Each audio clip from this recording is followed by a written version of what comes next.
Good afternoon, good evening, good morning, wherever you're listening to. Thank you so much for tuning in to the Yellow Card Podcast. Yellow Card Podcast episode 85 starts right now, presented to you by Couch Guy Sports, sponsored by our good friends over at Exogon and Shocked Energy.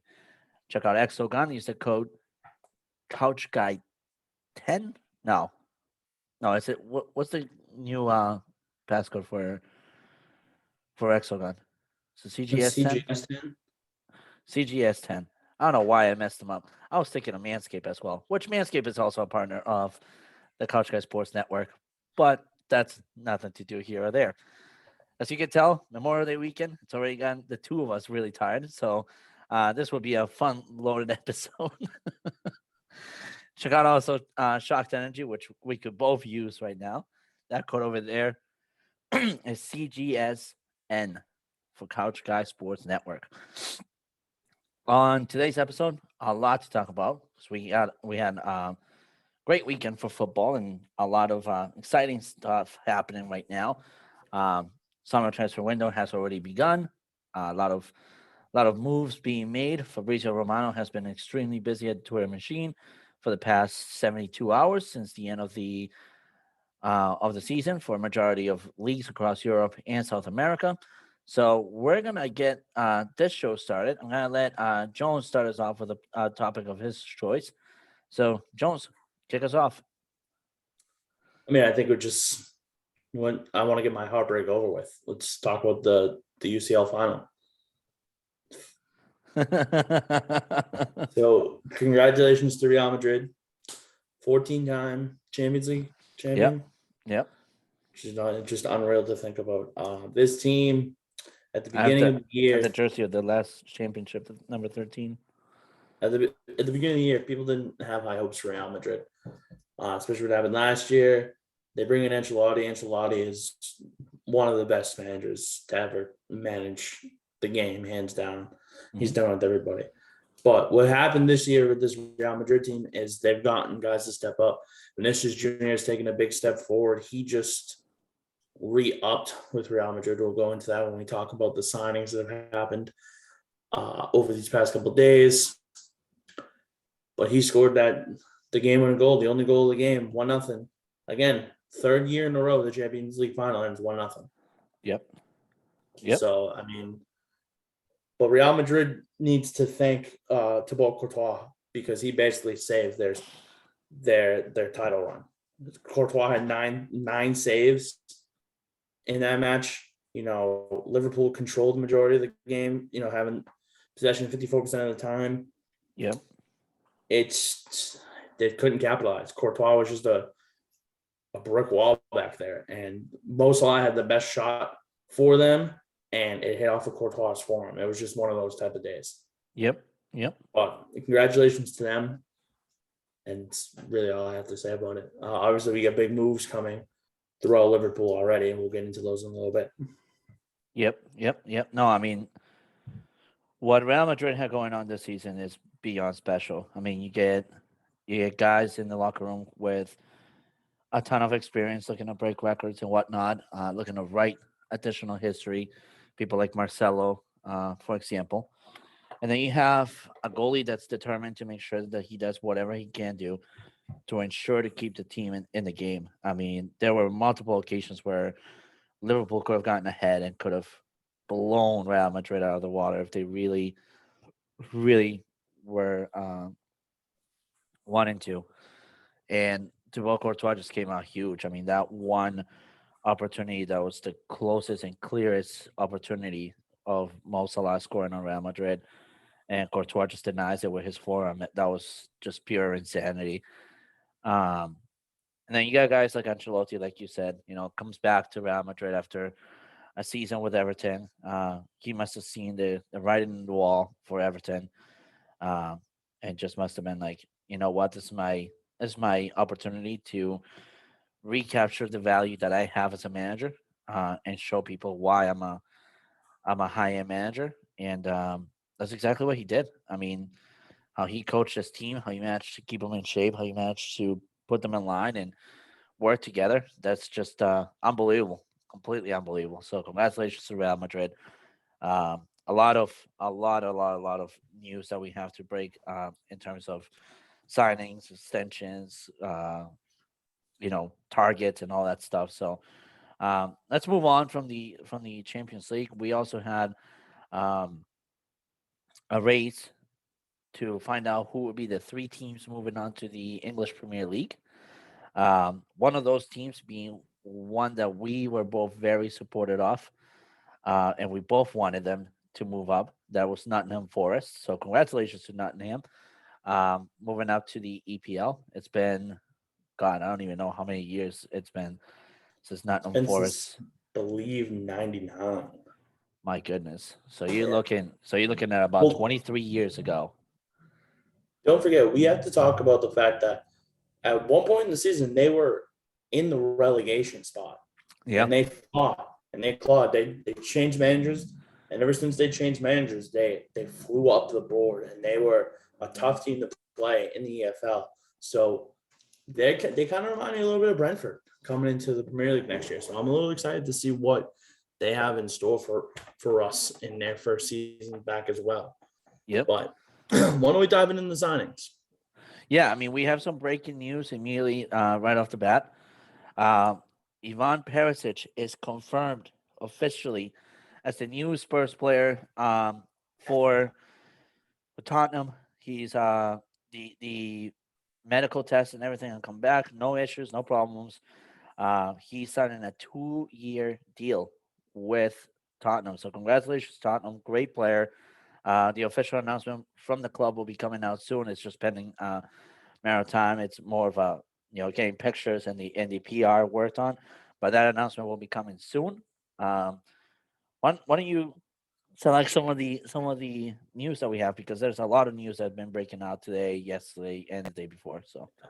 So I mean, for starters, we'll go with the champions from the Champions League, Real Madrid, re-upping with Vinicius Jr. I believe until 2028, which is very good for them. So he's locked in. Luka Modric coming back on a 1-year deal. Yep. And also they're bringing back Eder Metallo as well. And for their newest signing, they're officially bringing Antonio Rudiger from Chelsea to Real Madrid. Yep. That is official as well. And another move today that was official, actually from Ligue 1, is that Nuno Mendes is going to PSG. Yep. And now an So- announcement that we do have from the champions of the Champions League is Isco has officially announced that he will be leaving Real Madrid on a free move this summer. His contract expires actually in 2 days, and it expires at the beginning of June, and he will not be looking to extend. So he will be leaving Real Madrid. His message is "Thank you all and hasta siempre, a la Madrid," meaning and forever, a la Madrid. Um, that was his message at the end of his statement. I believe we also have some brand new news as well as we're Yep. talking. So go right ahead. Just about to say it. So it looks like Richarlison might be moving on from Everton as well. Yep. That would be a absolute blow for Everton.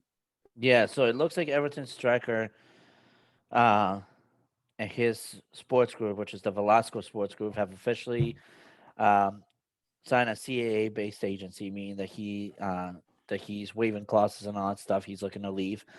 It looks like Manchester United have discussed Richarlison internally alongside of Darwin Nunez and other options. So who knows? Richarlison could be staying in the Premier League, just going to another team in the Premier League.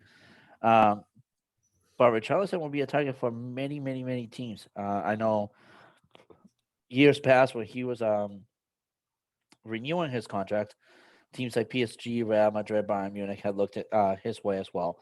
So this guy might be the sensational move of the summer as well. Then we have some new targets as well. It looks like Real Madrid are preparing to open a bid for a talented goalkeeper out of the MLS. His name is Gabriel Slonina from the Chicago Fire. They're looking to start opening talks about that and whatnot. Will be another MLS player leaving the MLS straight to Europe. That tells you how much talent there is brewing right now in the MLS. He will be the second goalie to be going to Europe in one year, right after Matt Turner leaves the New England Revolution to go to Arsenal. So this is a lot of excitement happening in the world of soccer right now. Another done deal is that Diego Martinez has now reached a full agreement with Espanyol. He's signed the papers and whatnot. Martinez will be announced as the new Espanyol manager in the upcoming days. They're just preparing, again, pictures, public relations, videos, and all that stuff, preparing his opening speech and whatnot. But that will be exciting as well. Yeah, Yes. I mean, we also got big news. Ralph Ragnick, the consultant for Manchester United, is no longer the consultant, as he will be focusing on becoming the manager of Austria. So that's a big move as Yep. well. And it looks And then like it looks to have been a mutual agreement. I mean, it it looks was. like it looks like Austria approached him with the opportunity, and after discussions with United and Austria, it just seemed like for Rangnick's future, it just made more sense for him to be an international manager than to sit along the lines and be a consultant. I think another one we get to touch upon is we finally have a new ownership group with Chelsea. Yep. The Clark Bowley Group now officially owns Chelsea, as Abramovich has officially sold the rights to the club as well. Yep. So those are the big things as well. Yep. So we've gone over the signings. We've gone over the big. Why don't we talk about some rumors real quick? Sure. First rumor, the big one. It's going to be talked about for the next month or so. Robert Lewandowski basically saying that he is done at Bayern Munich. Yep. What are our He's thoughts not. on that? So number one, he's not the only Munich player looking to leave the club. Tolisso will also be leaving the club this year. He was Officially. he's a big help in the midfield and whatnot. He will be a big target for sure. Um, I think for these guys, it's been time. I mean, these are guys that have spent upwards of 7 to 10 years in one club. It's good for them to move along and let a new generation come in. For Bayern Munich, I mean, Lewandowski has done so much with that club. He's broken every record. There's nothing left for him to do. So at this point, Yeah. it's more of just burning oil right there than continuing to deliver the talent that he can deliver. Where he is rumored to be going to Barcelona, I think it's a sensational move for him. He can actually have somebody that will be competition to him, and somebody like Karim Benzema and others. So I And think I I agree. think it's an exciting move for Lewandowski. Allows him to leave his career at a very high pedestal. Um, I, for me, I wouldn't be upset for Lewandowski to be leaving. I wish he was going to Real Madrid, because then he would be staying between my two favorite clubs, Bayern Munich and Real Madrid. But Barcelona needs a striker, and he is that guy. I think for me, the big thing I'm taking away here is that as much as Lewandowski and Bayern Munich probably it's going to end rocky. Unfortunately, it Yeah, just seems that way. So with him going to Barcelona, I like it's a bigger challenge for him. He's played in the Bundesliga for so long yeah, now. He's going up in competition. How's he going to perform in competitions like that? It's going to be a big key. I wouldn't even. So Barcelona's definitely the heavy favorite for where he wants to go. If that flops, do you see him going to a league like the English Premier League? yeah. I mean, he could be going somewhere like Liverpool or Chelsea. I think those would be two favorable spots for him. I don't think he belongs to Manchester City at all. And it Well, wouldn't be a good idea for them to sign him, considering that they got Erling Haaland and they got Julian Alvarez. Um, it's just it would be the least ideal. But honestly, another place that he should consider is Paris Saint Germain. They do need a striker in badly, and with Messi being there, I think it would be a good boost for PSG. yeah. I mean, I was thinking the same aspect of like Liverpool and Chelsea for that aspect. Both teams kind of need a striker. it just makes sense. But I think realistically he ends up at at Barcelona, leaving Bayern. So Tolisso is a good one as well. Let's talk about him real quick. What are some landing spots for Tolisso that you like? Because I have one in the Prem, and then I have one in another league. So for me, Tolisso is young enough. He's physical. He's very well mentally prepared for what he does when he's playing in the game. I think he would be a phenomenal fit for somebody that needs replacement. Somebody like Scotty McTominay or Nemanja Matic in Real Madrid. He would be a phenomenal fit in that club. He's energetic. He's got that rhythm going. He would be a phenomenal fit. What? Just say Scotty McTominay in Real Madrid. No, Nemanja Matic. Yeah, but you said Real Madrid with those two names. Oh Did you well, not? sorry. No. Those two names don't even align with one another. Scotty McTominay would never be at Real Madrid to begin with. But no. I'm saying Tolisso would be a phenomenal fit with somebody like Fred. They both have that upbeat tempo. They're very good in rhythm and whatnot. He would be a phenomenal fit for Manchester United.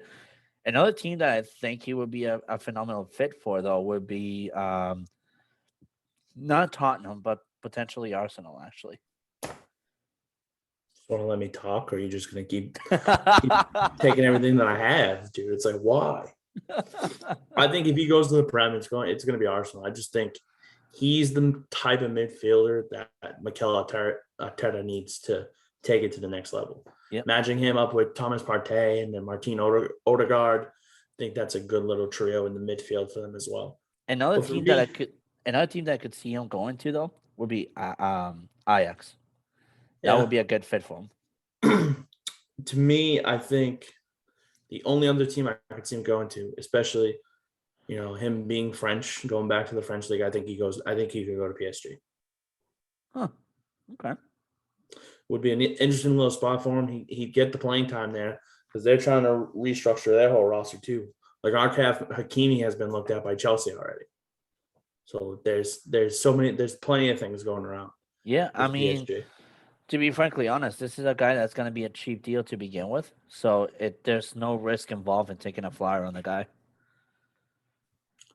And then another name you mentioned earlier was Isco. He's officially leaving Real Madrid. What are some landing spots for Isco that you like? I think he would be repurposed and would make a lot of sense at a team like Everton. Somebody that can definitely need his expertise in opening up the midfield. I think him and Dele Alli, if they were to pair up and play together, they would be phenomenal for that team. They would do wonders in the midfield for them. I think there's potential he might stay in La Liga. I think there's potential that Atletico Madrid picks him up to kind of bolster that midfield a little bit. I think it'd be a pointless signing for Atletico. It would be, but that's a thought that I had. Another thought I had is he ends up in Serie A. I think either AC Milan or Juventus would throw a little money at him. I would say Napoli would throw a little money at him. Yeah, I don't know. I think Juventus is going to get a little bit desperate, so they're going to try and bolster in every spot that they can. And if they miss out on a guy like Paul Pogba, I think Isco would be a like secondary option that they would like to have in that midfield. No, another very good landing spot for this guy, and this is out of the blue, could actually be the New England Revolution. Him and Carlos Gil would be insane in that midfield. And God knows that we could use that booster of experience in the midfield. Oh, of course, yes.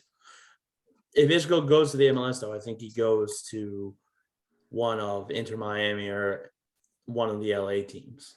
That's the thing. We need to change the narrative on that because every single time that a big name is available and is coming to the MLS, they go to either of those teams or they go to a team that has a lot of funding like New York City or even the Seattle Sounders. At this point, it's time to change the narrative a little bit and see other clubs. Also, too, you got to think They're getting money from Matt Turner. They're getting good money for Adam Books already. So there's you got a money little there money to spend. I for agree. Isco. Another name that I just had it. We were talking about the MLS.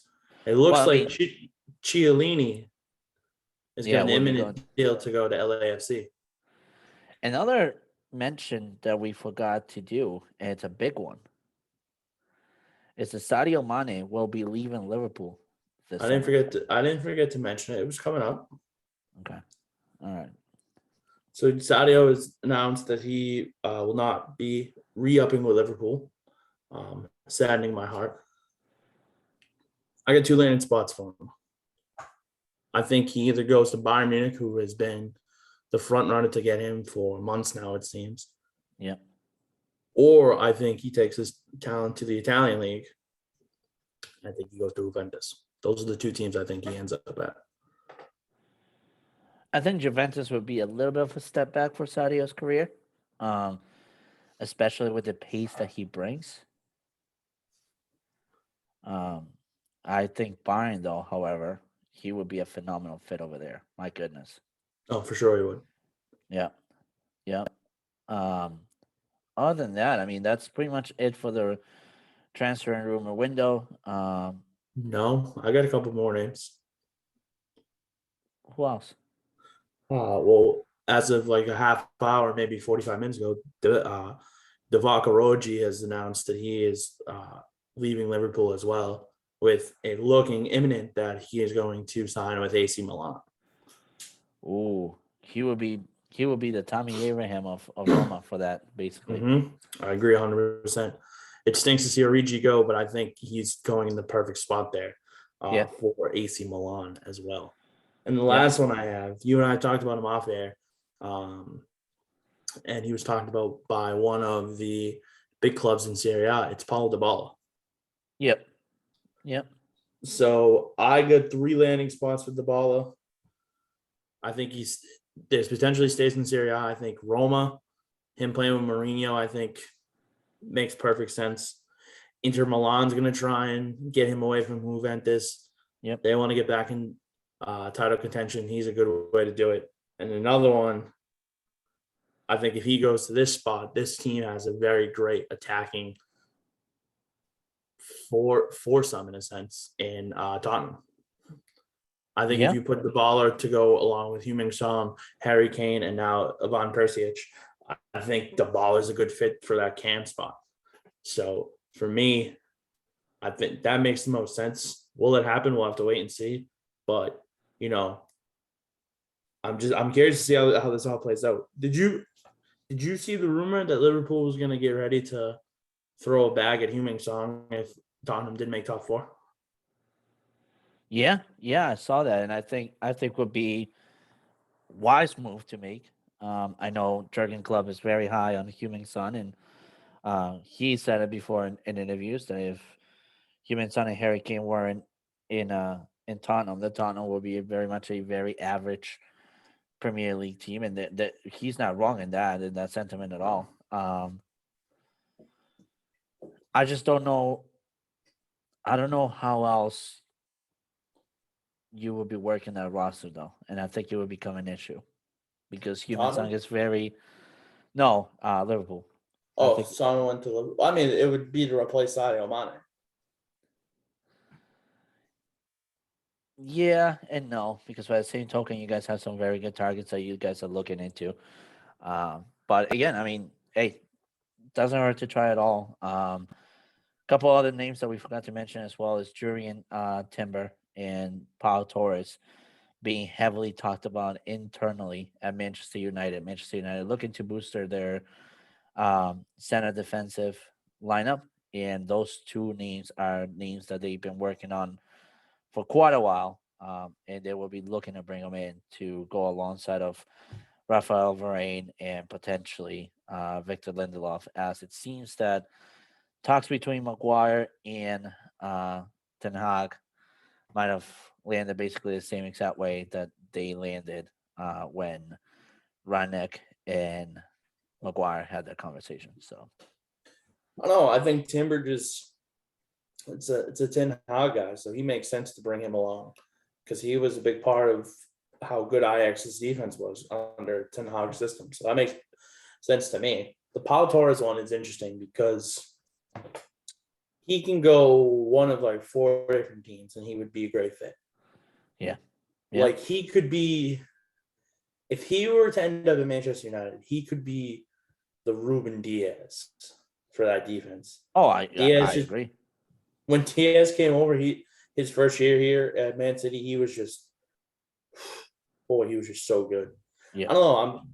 Again, we'll have to see how all this plays out with the summer transfer window opening up officially in a couple of days. But right now the rumors are swirling, and we got plenty of things going for us. Yep. And then for those of you tuning in and listening to us on a weekly basis, make sure you stay very up to date with our Twitter page. We will be having some announcements coming up very, very, very soon. And trust me, you are not going to want to miss that. So make sure that you're following us on at Podcast Card. Make sure that you're following us, staying up to date. Turn on those notifications because we will be coming in hot with a lot of announcements. Make sure that you subscribe to our YouTube channel at Couch Guy Sports on YouTube. And make sure that you follow us on Spotify, Anchor, and whatever other listening platforms you tune in to listen to us on a weekly basis. But for now, it's episode 85, Yellow Card Podcast. Check out CouchGuySports.com. Get all the written content for free, no subscription needed. Follow Chris Jones at CJonesWho1212 on Twitter. Follow me on Twitter, Diego_DJ. Until then, signing off. Thank you all so much.